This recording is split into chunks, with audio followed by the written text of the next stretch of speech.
और अंतिम बात, एक बात तो जरूर ये बड़ा स्पष्ट है कि 22 तारीख को आगामी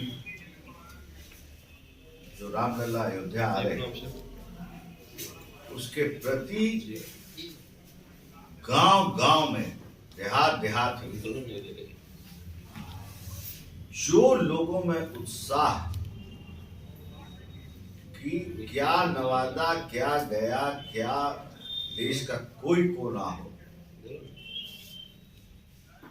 दिवाली तो 500 साल के बाद मनने जा रही है हिंदुस्तान में। इस चीज को आप गांठ बांध के रख लीजिए कि अंतिम छोर के गांव से लेकर अब भारत की राजधानी हो जाए या कश्मीर से कन्याकुमारी हो जाए, एक एक घर, गरीब से गरीब घर संकल्पित है कि 5 दिया 22 को जलाना है और दिवाली होना, और हर्ष है अंदर से कि राम जी आ रहे। कोई बताने की आवश्यकता नहीं, सबको पता है। और दुर्भाग्य देखिए कि इसमें 500 साल के बाद का एक स्वरूप खड़ा हो रहा है संघर्ष के बाद। और दुर्भाग्य देखिए कि आज के ये जितने भी सब राजनीतिक दल हैं तो तथाकथित इंडी अलायंस वाले सोच से भी भ्रष्ट हो गए हैं। प्रामाणिकता तो भ्रष्टाचार का है ही इनके नाम के आगे जुड़ा हुआ, लेकिन सोच से भी भ्रष्ट हो गए।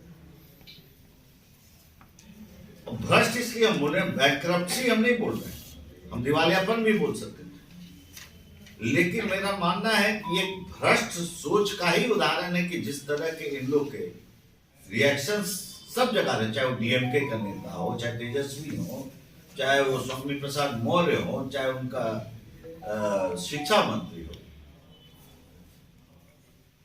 मतलब कि एक सबके अनुभूति का ये दिन।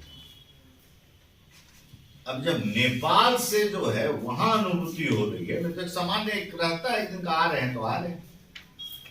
आप सब देख रहे हैं कि जनकपुर से किस तरह से चला भाव, जैसे वही है कि 500 साल पहले जो हुआ होगा, जिसके हम और आप गवाह नहीं, मतलब लाखों साल पहले जो हुआ, लेकिन उस भाव को जी रहा है कि सीता जी के यहां से जो है चला है सब कुछ दामाद के। हम और एक बिहार के जो मुख्यमंत्री हैं कल जाके भाषण दे रहे हैं कि बीमार पड़ोगे तो मंदिर जाओगे, भूख लगेगा तो मंदिर में खाना मिलेगा। दुर्भाग्य कहिए जितना शिक्षित है उसका परिचय अपने आप संबोधन में वो दे रहे, तो जरा भी तनिक भी संशय बच नहीं, सनातन का धर्म का ज्ञान नहीं है। क्या ये खुले मन से बोल सकते हैं कि उनके घर में, परिवार में कभी ऐसा मौका आया है कि महामृत्युंजय का पाठ कराए हो डॉक्टरी के अलावा?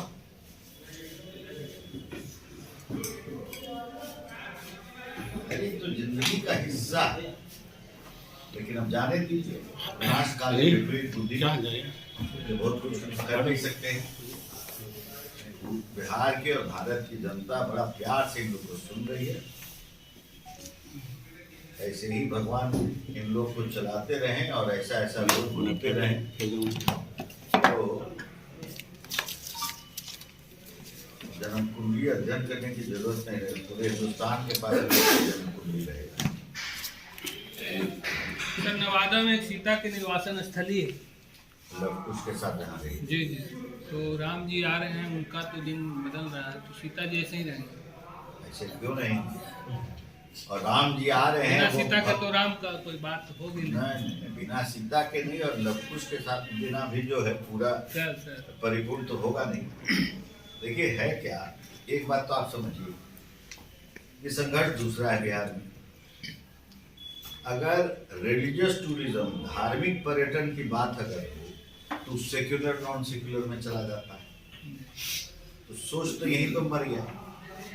आज काशी, उज्जैन, अयोध्या उसी का परिचायक है।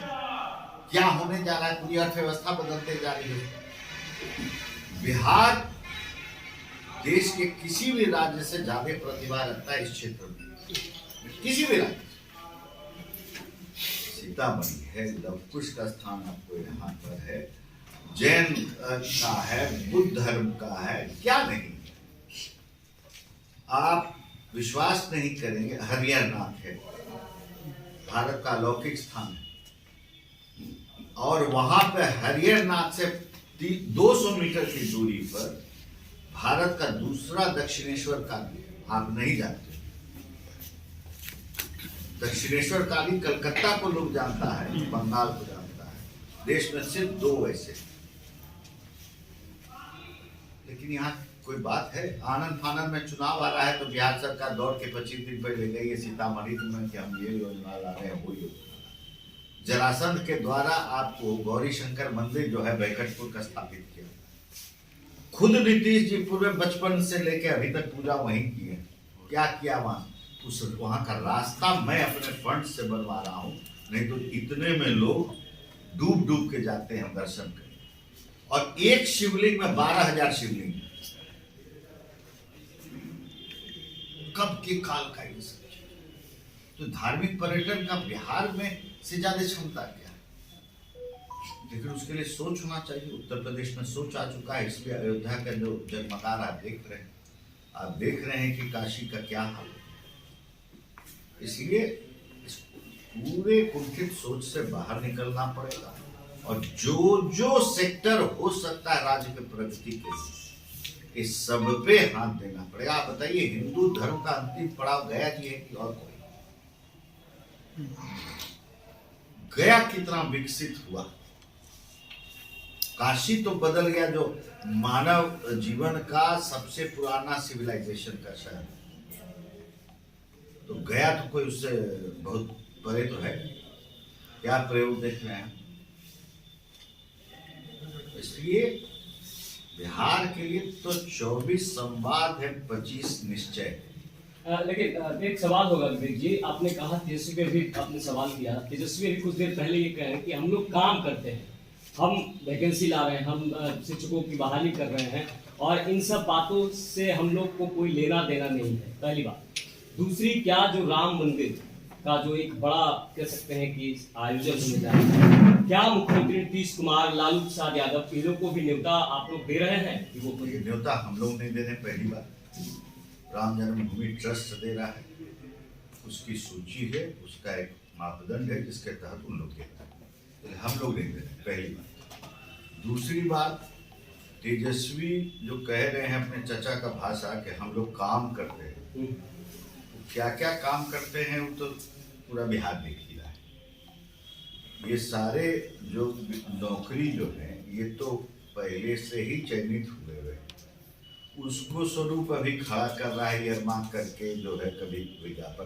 पहला पूरा चरण तो पिछला का नियुक्ति हुआ, कई लोग तो ज्वाइन किए हुए थे, जो पुनः उनको बुला के फिर नियुक्ति पत्र बैठा गया था।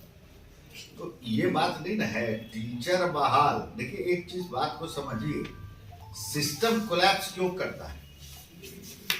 अस्पताल आप ठेकेदारी में बनवा दीजिए, 500 करोड़ रुपया का ठेकेदारी देके कि हम नवादा में बनवा रहे हैं 4 मंजिला अस्पताल, न नर्स का पता, न डॉक्टर का पता, न कंपाउंडर का पता। स्कूल की बदहाली आप देख चुके हैं ना, आप ही लोग के चैनल में इंडिया टीवी में ही दिखाया था। 4 स्कूल के बच्चे एक ब्लैक बोर्ड पे लकीर पाड़ के पढ़ रहे थे, और 4 टीचर पढ़ा देंगे 4 स्कूल की। व्यवस्था कहाँ? आप स्वास्थ्य अस्पताल का बात बोल रहे हैं, पर कल ही परसों मैंने आज तक में सारा में दिखाया बिहार का प्राइमरी हेल्थ सेंटर का क्या हाल है। बगेन में, बरहमपुर में, बक्सर में तो मैं स्वयं जाके देखा हूं कि एक कमरा में पुलिस चौकी है और दूसरा में अगल बगल के गांव के लोग का पूरा भूसा पड़ा है।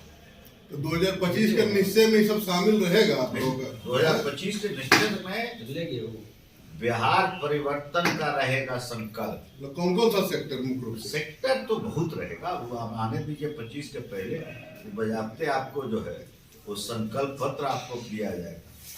जो छूटेगा अभी से आप लोग बता दीजिए कि उसको रखना चाहिए एकदम, क्योंकि उसका बक्सा घूमेगा जनता के बीच में राय के लिए।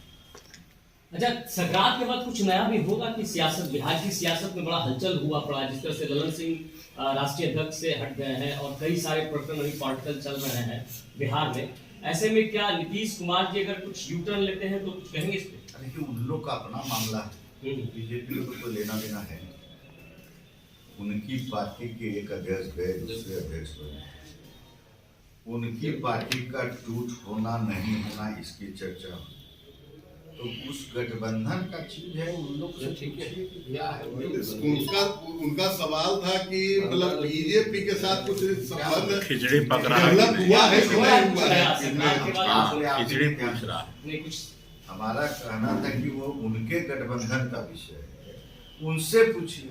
हमारे यहाँ तो कोई विषय का जोड़ या तार तो कुछ जुड़ा हुआ नहीं, हम लोग ये जानना चाह रहे हैं सर कि वो फिर आना चाह रहे हैं आपके यहाँ।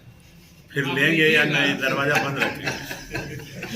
सीधा से क्योंकि लंबे समय तक साथ में रहे आप लोग, भाजपा 17 सालों जदयू। तक नीतीश कुमार बीजेपी के साथ रहे कहा कि जब ऐसे और करते हैं तो 17 कुछ सालों बदलाव का आता है। बड़ा गठबंधन था हम लोग का।